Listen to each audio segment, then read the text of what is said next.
Nagaan Waaqayyoo inni sammuu namaa gararraa iddoo isin jirtanitti hunduma keessanii wajjina ta'u gooftaatti kan jaallatamtan qulqulloota attam jirtu nagaa keessanii dhuma waggaa 2021tti dhiyaataa irraa waggaa 2022 jalqabuuf jenna yoo Waaqayyo jedhee yeroo ji'i kun ji'a nuyi itti gooftaa keenya Yesuus Kiristoos isa nuuf jedhee nama ta'ee dhalate yeroo nuyi itti ayyaanessinuudha jireenya keenya keessatti.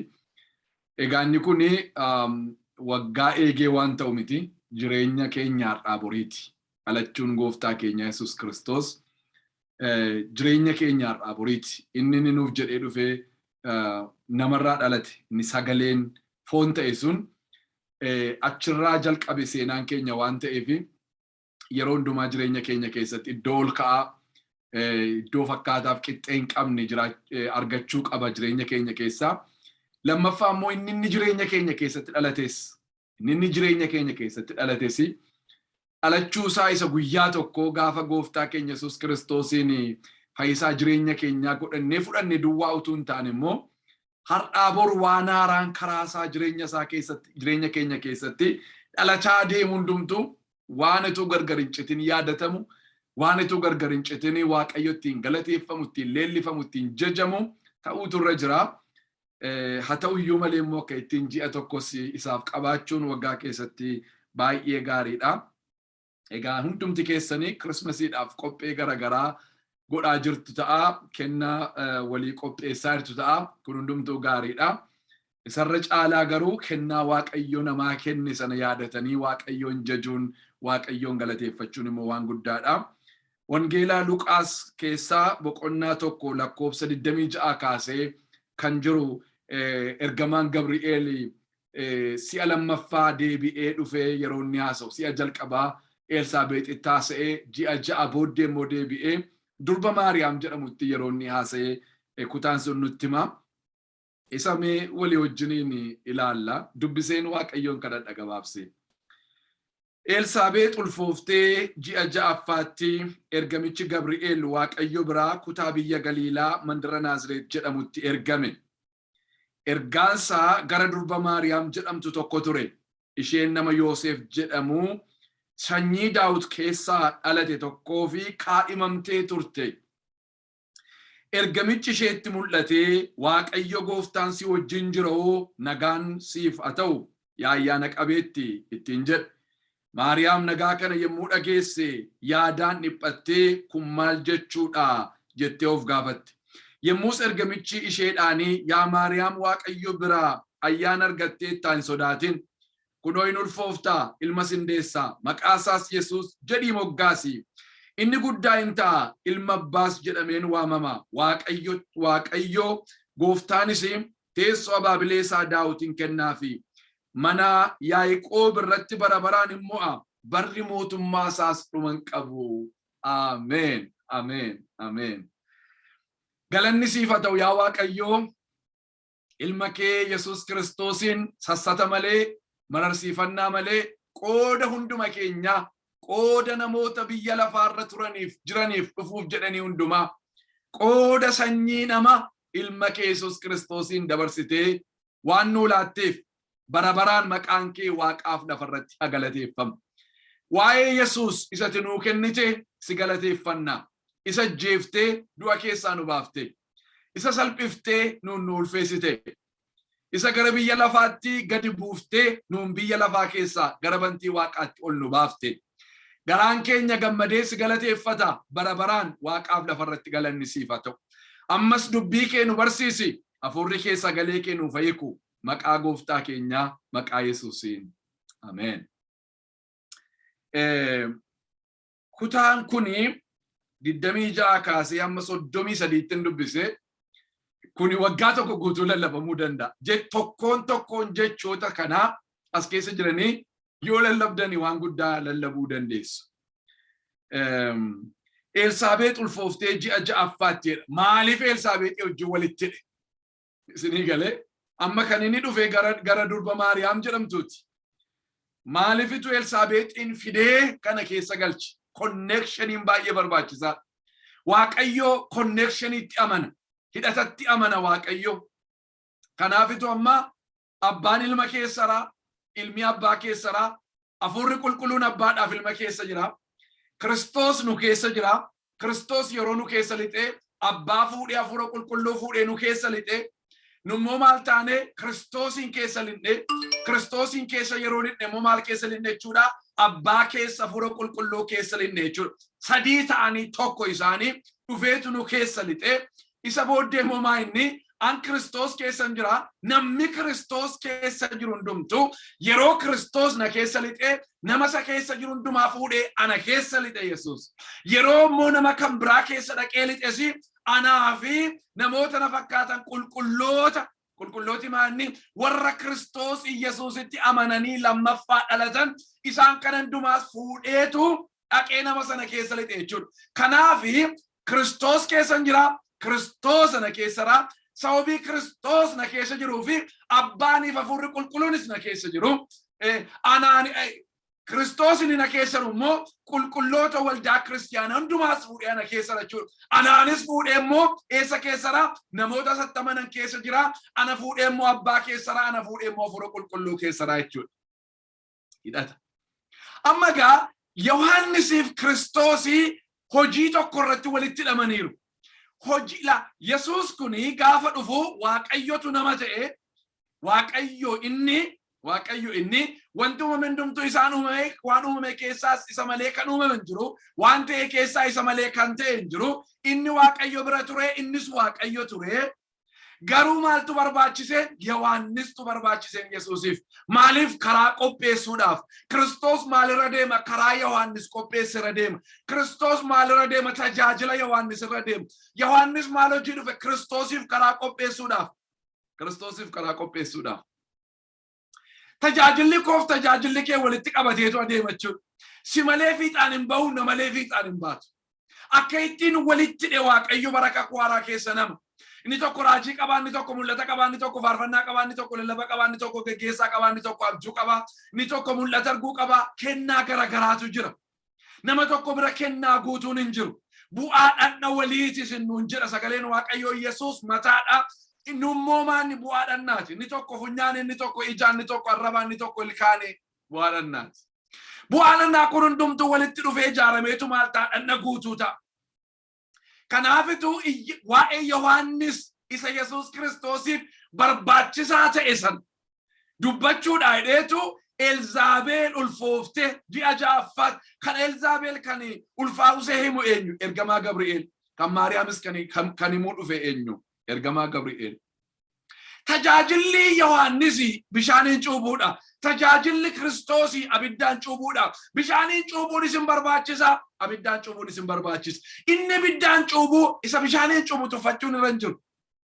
Sinii galee inni bishaaniin cuubusi kan isa sana akkoo abiddaan hidhee kan isaa dhiisuun irra hin jiru. Yoo inni bishaaniin cuubuudhaa baate inni abiddaan cuubuun dhufu.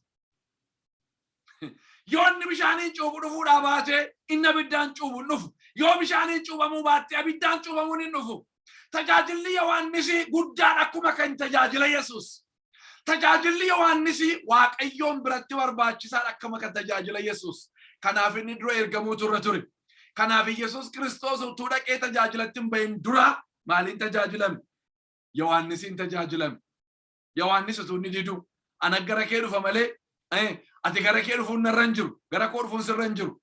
Anatu dhufee siin cuubama malee ati naan cuubamuun sirra hin jiru. Ankobe miila keetii iyyuu hiikuun naan ta'u. Atamitti dhufta, atamitti naan tajaajilamtaa. Tolandumaa raawwachuun narra jira. Yesuus immoo tolandumaa raawwachuun narra jira. Tajaajila kee kanaan tajaajilamuutu narra jira. Tajaajilli kee kun xinnoo miti. Kana keessa darbuutu narra jiraan. Utuun hin tajaajilamin tajaajiluun qabu. Abeet sammishanii agartanii. Sammishanii. Ulfina Kiristoos Yohaannisii kennu. Ulfina Yohaannis Kiristoosii kennu. Abbaa ilma hafuura qulqulluu gidduu wal ulfeessuutu jira. Wal jaallachuutu jira. Wal jaallachuu, wal fudhachuu, wal simachuutu jira. Wal dhiibuun hin jiru. Wal dhiibuun hin jiru. Ana caalaan ana beekaan isaan gidduu hin jiru. Maqaan Waaqayyoodhaa bara baraan kan eebbifame haa ta'u. Ergamaan Gabri'eel Waaqayyo biraa kutaa biyya Galiilaa mandara Naazreet jedhamutti ergame jedha. Waa'ee biyya sanaa dubbata. Kutaa Galiilaa mandara Naazreet jedhamtutti ergame jedha. maaliif ergame jetti durba Maariyaam jedhamtutu iddoo sana jira. Isinii galee durba kanaaf jechatu nama tokkoof jechatu waa'ee Naazreetiif kakate Waaqayyo. Waa'ee Galiilaatiif kakate Waaqayyo. Isinii galee nama tokkoof jechatu waa'ee magaalaa tokkoo dubbata Waaqayyo. Nama tokkoof jechatu waa'ee biyya tokkoo dubbata Waaqayyo.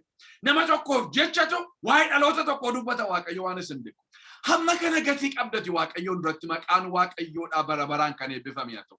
Tarii Waaqayyo sii jedhee biyya tokko oolche, sii jedhee saba tokko oolche, sii jedhee biyya tokko daawwate, sii jedhee biyya tokko haleluuyaa maqaan Waaqayyoodhaa bara baraan kan eebbifame haa ta'u.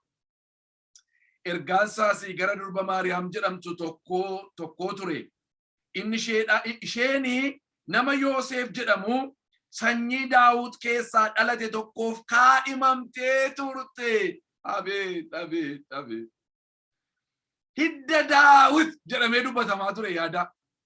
Maariyaam immoo hidda Daawit keessaa miti. Maariyaam immoo hidda Daawit keessaa miti. Isinii galee hidda Daawit jedhamee dubbatame dhugaa haa ta'uu fi Yoosef dhaqee Maariyaamin jaallate. Yoosef Maariyaamin jaallachuun ajandaa Waaqayyootiin. Geggeessaa Waaqayyootiin. Yeroo geggeessaa Waaqayyoo jalatti geggeessaa Waaqayyoo jala yeroo of galchitanii utuma mul'atan argin, utuma sagaleen dhageen, utuma ergaan raajii wayii isiniin dhufin, kanarra deemisu isiniin hin jedhamin, durba Maariyaam jedhamtu sii kennameera tuuttiin hin jedhamin, satattanii dhaqee matti baha. Maa jechuudha kun adeemsa isaa geggeessa Waaqayyo, yaada isaa geggeessa Waaqayyo, qalbii isaa geggeessa Waaqayyo, hafuura isaa geggeessa Waaqayyo, namummaa isaa geggeessa Waaqayyo, tarkaanfii miilla isaatii geggeessa Waaqayyo. Maqaa Gooftaa Yesuus Kiristoosin bara 2022 kanatti Waaqayyo yaada kee haa geggeessu, Waaqayyo hafuura kee haa geggeessu, Waaqayyo tajaajila kee haa geggeessu, Waaqayyo biizinesa kee haa geggeessu, Waaqayyo gaa'ela kee haa geggeessu, Waaqayyo jireenya kee haa geggeessu, tarkaanfii miilla kee Waaqayyo haa geggeessu. Miilli kee inni tokko lafa dhaabatee, miilli kee inni tokko ol ka'ee yeroo inni lafa dhaabachuuf jedhu Waaqayyo qabee iddoon najjechuun irra jiru irraa haa kaa'u. Haleluuyaa. Makalabajiano salababando. Akaa'u Waaqayyo. Lafa yaadu Waaqayyo hin jirre najjetan miilli kee. Lafa yaadu Waaqayyo hin jirre naqin harki kee. Lafa yaadu Waaqayyo hin jirre naqin sammuun kee. Lafa yaadu Waaqayyo hin jirre naqin horiin kee. Lafa yaadu Waaqayyo hin jirre naqin garaan kee. Yaanni kee yaada Waaqayyo duukaa habu. Garaan kee garaa Waaqayyo duukaa habu. Harki kee harka Waaqayyo duukaa habu. Jireenyi kee Waaqayyoon duukaa haluuca'u. Geggeessaa kee siifata Waaqayyo. Geggeeffame Waaqayyoon. Warri hafuura Waaqayyoon geggeeffaman isaan ijoollee Waaqayyooti jedha Macaafa Qulqulluun. Ijoollee Waaqayyoo ta'uu keenya kan nu beeksisu maa inni geggeessaa hafuura qulqulluu jala galu. Maatamitti beekna akka geggeessaa hafuura qulqulluu jala galle afaan haaraa haasa'uudha. Hiikoo afaan haaraa haasa'uun kennaa hafuura qulqulluu keessaa tokko. Namni afaan haaraa haasa'u baay'een isaa namni geggeessaa hafuura qulqulluu hin qabne nama baay'eetu jira. Namni afaan haaraa haasa'uune namni hafuura qulqulluun geggeeffamu baay'eetu jira. Kanaaf firoota koo hafuuraan geggeeffama. Hafuuraan geggeeffama. Yeroo hafuuraan geggeeffamtani kun achi isin hin butu. Sun achi isin hin butu. Isinii galee hafuuraan geggeeffamummaa inni dubbii Waaqayyootiin geggeeffamu. Dubbii Waaqayyootiin ba'anii galuudha. Dubbii Waaqayyootiin jiraachuudha. Hafuura qulqulluudhaan immoo guutamuudha. Halkanii guyyaa Waaqayyoon dheebochuudha. Yeroo sana geggeessaa namaa ta'a. Gara nuyi itti adeemnu nutti hima Waaqayyo yeroo sana. Maqaan Waaqayyo keenya bara baraan kan eebbifame haa ta'u. Kanaaf geggeessaa Waaqayyootiin naqeetu Maariyaamin jaallateetu Maariyaamin haasaateetu sin jaalladhaa si fuudhuun barbaadaa maaloo natti heerumeenaan tole sittin heerumaa itti seenis. Tole sittin heerumaa. Geggeessaa Waaqayyooti gaafa. Yeroo kun dhumee dhutu ilaalaa gartanii hojii Waaqayyoodha. Utuu kun hin ta'in hin dhufne, utuu kun hin ta'in yoo dhufee ta'uu hin danda'u. Raajiin dubbatame dhugaan ta'u yeroo sana. Kaadhimaa Yoosef ta'uutu irra jira. Maal ta'uudhaaf? Ergaan dhufee kanatti himuudhaaf. Si'a tokko jaampii gochuu barbaadu Waaqayyos. Durs tooraan deema Waaqayyo. Toora ittiin hojjetu qaba Waaqayyo. Prinsiipilii ittiin hojjetu qaba firoota koo Waaqayyo. Kanaaf utuu ergamaan Gabri'eel gara Maariyaamin hin naqin dura iseen Yoosefiif kaadhimamuutu irra jira. Maaliif? sanyii Daawit keessaa dhalata waan ta'eef Kiristoos. Maariyaam immoo sanyii Daawit keessaa miti. Sanyiin Daawit eenyu? Yoosef. Kanaaf dhaqeetu kaadhimateen inni. Kaadhimateen yeroo inni kaadhimatee kakuu wajjin galee sin fuudhaa natti heerumtaa sitti heerumaa sin fuudhanii yeroo kakuu kana kakuun kun Israa'el gidduutti cimaadha cimsanii yeroo kakuu kana dhaabanii jedhanii erga kun ta'ee booddee fedha fooniif dhiigaarraa immoo Yesuus dhalachuu hin danda'u waan ta'eef utuu Yoosef Maariyaamin hin fuudhini utuun ishee biran ga'initu dhaqee gidduu gale gaa Waaqayyo. Gidduu siifa galu gaa Waaqayyo bara kana. Gidduu siifa galu. Isaan amma fuudhaaf qophaa'u. Beelloo bitachuudhaaf, suufii hodhisiifachuudhaaf, miinzee kadhachuudhaaf. Sinii galee eenyufaa waamna cidha keenya irratti eessatti cidha keenya qopheeffannaa nyaata akkamii qopheessinaa pilaanii akkasii keessa rusaan. Yoo mucaa godhannaa mana eessatti ijaarrannaa waa'ee isaanii waa'ee fuudhaaf heerumaati. Isa kanaan gubataa utuu isaan jiranii yaadi Waaqayyoo dhufee gidduu gale. Gidduu siifa galu Waaqayyo. Gidduu siifa galu. Ajandaan Waaqayyoo si'a tokko tokko dhufee ajandaa keenya jeeqa. Sinii galee toora nu ittiin adeemnu jeeqa. Pilaanii keenya jeeqa. Hagalu kan Waaqayyoodha. Jeequu fakkaata malee jeequu miti inni. Jeequu fakkaata. Raasuu fakkaata malee raasuu miti inni. Gara gaariitti geessuudhaaf dhufa Waaqayyo. Isa booddee dhufe gaa. Maqaan isaa bara baraan kan eebbifameetu. Ergamichi isheetti mul'atee Waaqayyo gooftaan si wajjin jira hoo. Jira jalqaba gaa. Waaqayyo gooftaan si wajjin jira hoo. Wanti si barbaachisu si wajjin ta'u Waaqayyo duwwaadha. Si wajjin ta'u Waaqayyo duukaa wanti hundumtuun dhufa. Namni nama gaafa biraa dhabu yaadda. Namni nama barbaachisa.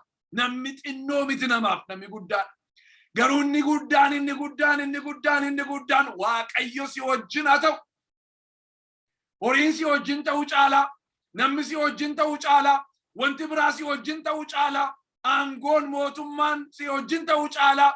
Qannoon biyya lafaa, jireenyi biyya lafaa, ulfinni biyya lafaa si wajjin ta'u caalaa. Waaqayyo si wajjin haa ta'u. Namni kan inni irraa kufe argamuu Waaqayyoo keessaati. Kan namaaf barbaachisu argamuu Waaqayyooti. Argamuu Waaqayyoo. Jannati argamuu Waaqayyoo keessa hin jirre hin ta'u. Hin ta'u hin dide. Addaamiif waan jannata keessatu jiranii itti qorruutti ka'e. Itti dhaamochuutti ka'e. Wal baqachuutti ka'ani. Qullaa ta'ani. Jireenyis ilaalaa jannata keessa jiru. Wanti hundumtuu guutuudhaan. Nyaati sun guutuudhaan. Dhugaatiin sun guutuudhaan. Isinii galee garuu wanti hundumtuu deebi'ee ta'uu fidide. Hewaan irraa baqate. Hewaan Addaam irraa baqatte. Baala arbuu fuudhanii of dhossuu yaalanii. Qullaa ta'ani. Jireenyi isaanii itti qaawwatti dhaamote. Gaafa maal ta'an gaafa argamu Waaqayyoo keessaa ba'an. Gaafa jannata keessaa ba'an miti. Ergasiiti kan isaan jannata keessaa ba'an. Garuu tuma jannata keessa jiranii jireenyi ta'uu fidide. Tuma jannata keessa jiranii itti dhaamote. Itti qorre qullaa ta'an, duwwaa ta'ani, zeeroo ta'ani. Hin hiyyoomani. Utuma horiin guuteeru. Utuma qabeenyaan guuteeru. Utuma uumami guutanii jiranii. Utuma wanti hundumtuu gaarii ta'ee jiru. Biyyicha keessa wanti namatti hin tolle tokko iyyuu hin jiraatin. Ta'uu fidide bakka. Gaa'elli ta'uu dide. Addaami Hewaaniif ta'uu dide. Hewaan Addaamiif ta'uu didde. Walii ta'uu dadhabanii. Wal baqatanii. Haasaan isaanii ta'uu dide. Arbuun isaan dhoksuu dide. Jireenyi itti toluu dide. Yeroo maal ta'an yeroo yaada Waaqayyoo keessaa ba'an. Waaqayyo sinii wajjin haa ta'u. Waaqayyo naa wajjin haa ta'u. Kanaafitu Yesuus akka jedhe anammaa jalqabee amma dhuma biyya lafaatti sinii wajjin jira. Waldaasaa wajjin yeroo hundumaa jira Waaqayyo. Waldaasaa kophaatti dhiisee hin beeku. Haalleluuyaa.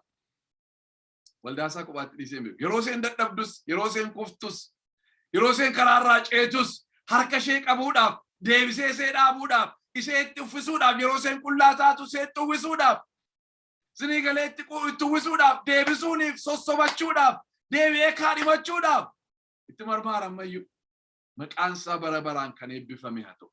Kanaaf ergamichi Waaqayyo si wajjin jira hoo nagaan siif haa ta'u.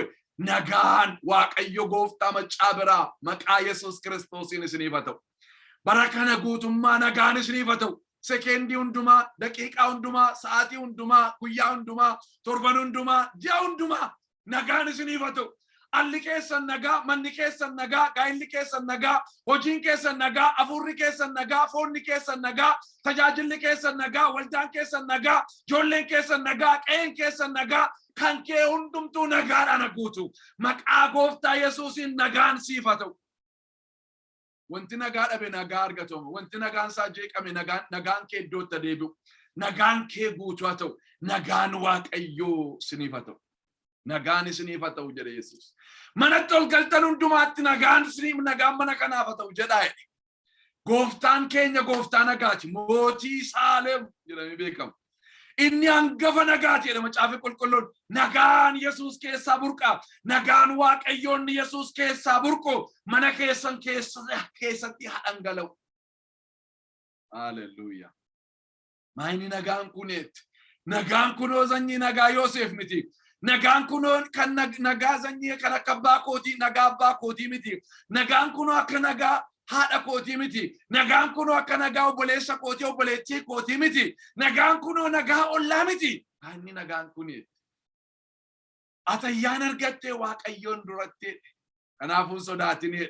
Sodaatinaa jarana. Waaqayyoon duratti ayyaana argattaniittu isin karaa Yesuus Kiristoos. Sodaatinaa. Maaltu si sodaachisa? Sodaatin. Du'an sodaatin. Cubbuun sodaatin. Yeroon sodaatin. Nama sodaatin. Bara sodaatin. Haala sodaatin. Covidin sodaatin. Ayyaana argattee ittaati Waaqayyoon duratti. Bara bishaan badiisaatiin biyyi lafaa badde Nohi ayyaana argate Waaqayyoon bira. Ayyaana argattee ittaati. Ayyaana isaa nuu kenne Waaqayyo karaa Yesuus Kiristoos. Oh, hallelujah. Kanaaf innati deessu guddaan ta'a. Sagana gaa yeroo biraa naasa. Guddaan ta'a. Nati deessu guddaan ta'a. Mootummaan isaas barabaraan mana Yaaqoob irrattis barabaraan moo barri mootummaa isaas dhuman qaba. Yeroo biraan dubbadha sagana. Firoota koo Waaqayyo isinii wajjin jira. Waaqayyo duratti ayyaana argattaniittu. Nagaan Waaqayyoo isiniif haa ta'u. Kana keessa turaa. Kana keessa jiraadhaa, waggaa haaraa kanaan jalqabaa, ji'a kana mediteet godhaa. Kana mediteet godhaa. Baay'een isin jaalladhaa. Nagaatti naa turaa. Waaqayyo koo isin eebbisu.